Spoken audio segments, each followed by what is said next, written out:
Friends, கோழி அறுக்கிறோம். எங்க அத்தை கோழி அறுக்க போறோம். பாதி அறுத்தாச்சு. இனிமேதான் ஆட்டமே ஆரம்பிக்க போகுது. வெறித்தனமா இருக்க போகுது. இது பேர் வெறித்தனம். அப்புறம் வீடியோ பார்த்து முடிக்கிறதுக்கு முன்னாடி கொஞ்சம் லைக், சப்ஸ்கிரைப், பெல் ஐகானை கிளிக் பண்ணிட்டா நல்லா இருக்கும். லைக் பண்ண சொல்றாங்க, இவ பயங்கரமா அழியறாங்க. லைக், சப்ஸ்கிரைப் கொஞ்சம் பண்ணுங்க ப்ளீஸ். ஏன்னா இதுதான் உங்களோட செகண்ட் வீடியோ. பாத்தீங்களா, அப்படியே ஈரல் அப்படியே உள்ளே செய்வாங்க. இப்படியா? இல்ல செய்ய தெரியல, பட் ட்ரை பண்றோம். Oh no, oh my God, முடியல. ஒரே அது மட்டும் இல்ல, எங்க அம்மா என்ன தெரியுமா சொன்னாங்க, சின்ன வயசுல எனக்கு என்னை இந்த மாதிரி தான் கடிச்சு சாப்பிடணும்னு தோணுச்சு எங்க அம்மாவுக்கு. My mother. இல்ல, என் பொண்ணு அழகா ஒல்லியா கொல கொலன்னு இருப்பா. அவ ரொம்ப அழகா இருப்பா, தவுளுண்டு இருப்பாளா.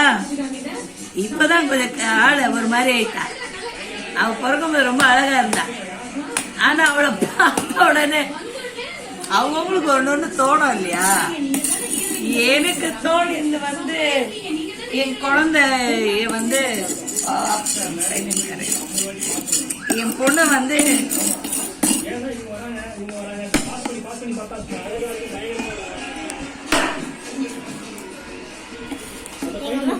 கடையில களி வைக்கிற மாதிரியே வைக்கிறாங்க.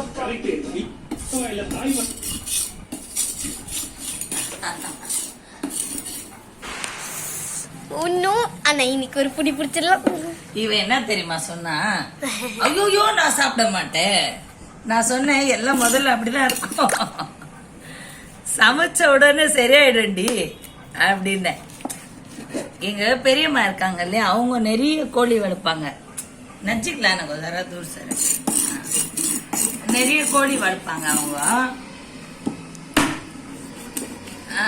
அடிக்கடி இந்த கோழிங்க எல்லாம் என்ன ஆகும்னா, இந்த வாரத்துல ஒரு நாள் செத்து போயிடுங்க, செத்துறவங்க. ஏபி சச் கத்துறதாலும் லப்பரு ஏதாவது ஒண்ணு துண்ணுட்டு ஒரு மாதிரி தொங்கிடும். செத்துட்டா சாப்பிடக்கூடாது அப்படின்ட்டு என்ன பண்ணுவோம், நாங்க அதை வந்து இது பண்ணிடுவோம், அறுத்துருவோம். நிறைய எங்க பெரியம்மா செய்வாங்க அது. சரி, அப்போ ஒரு ஆசையா இருக்கும். நீங்க அறுப்பீங்களாமா? இல்ல இல்ல, இந்த வரைக்கும் அடுத்தது இல்ல. இன்னைக்கும் இன்னொரு விஷயம் தெரியுமா, இன்னைக்கு இந்த கோழியை நான் தான் வெட்டினேன். ஆனா அந்த கோழி சாவல, நான் தோலை மட்டும் வெட்டி விட்டேன். ஆனா அம்மா அறுத்த அடியில கோழி ஒரே போட போயிடுச்சு. இல்ல, நானே விட்டுடலான்னு நினைச்சேன். ஆனா ஒரு பாதி உயிர் துடி அவ கொஞ்சமா